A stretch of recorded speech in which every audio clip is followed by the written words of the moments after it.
Okay, quick response to what about the subject about auto ISO. I found it a very interesting video you made, and you're making several very good points where I can follow you in, say, 95% of the time.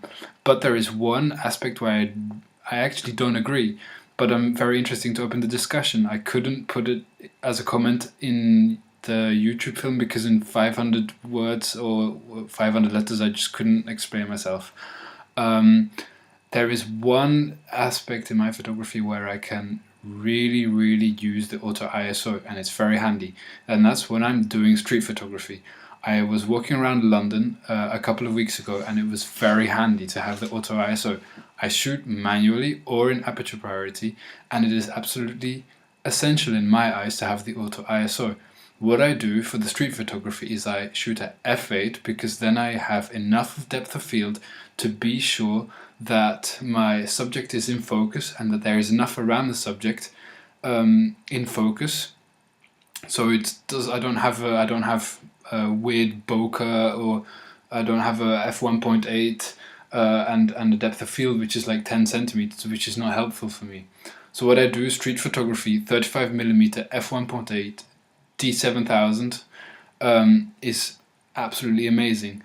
So I shoot at f8 because that's a great aperture. I don't need to go smaller and I don't need to go bigger, because if I go to smaller apertures like f11, f16, it's just going to get really hard on my settings. Second of all, I want a great shutter speed, which is a shutter speed of around 1/80th, which makes sure that everything is frozen, not completely frozen, but it will not have motion blur, because when I do street photography, it usually is of people walking around, and it's quite important that they don't look blurry but are in focus. So those two aspects are really important to me. So a shutter speed of around 1/80th and an f-stop of around f8. But then you have the ISO. Okay, you can walk around with an ISO of 800 and it will still be great shots. But sometimes you're just walking around and there's shadows everywhere. In the streets it can get very bright and very dark. Just in a matter of feet or meters it can really change. So if I would have to fiddle with my ISO at that moment, I will miss shots.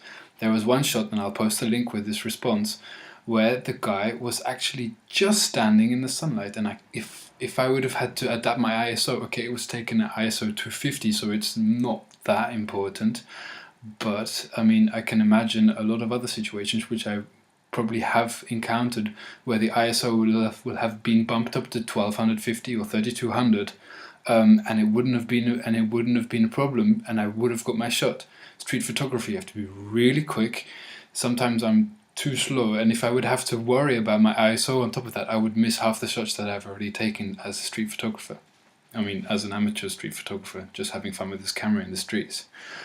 So that's my point I really want to make. Auto ISO is very handy for me in street photography, and the D7000 is a great camera. I max out the ISO, the auto ISO. I don't let it go above 6400, because above that my pictures are just not, there's too much grain in it. I mean, I can't do anything with them anymore then. But auto ISO is very handy for me. So I'm just trying to make a point. I'm very open to discussion. It'll be very interesting to see what other people think about this. And well, I can agree with you on every other point. I love taking control of my ISO on top of all the other aspects of my camera. But alright, cool. Greetings from Belgium. Bye.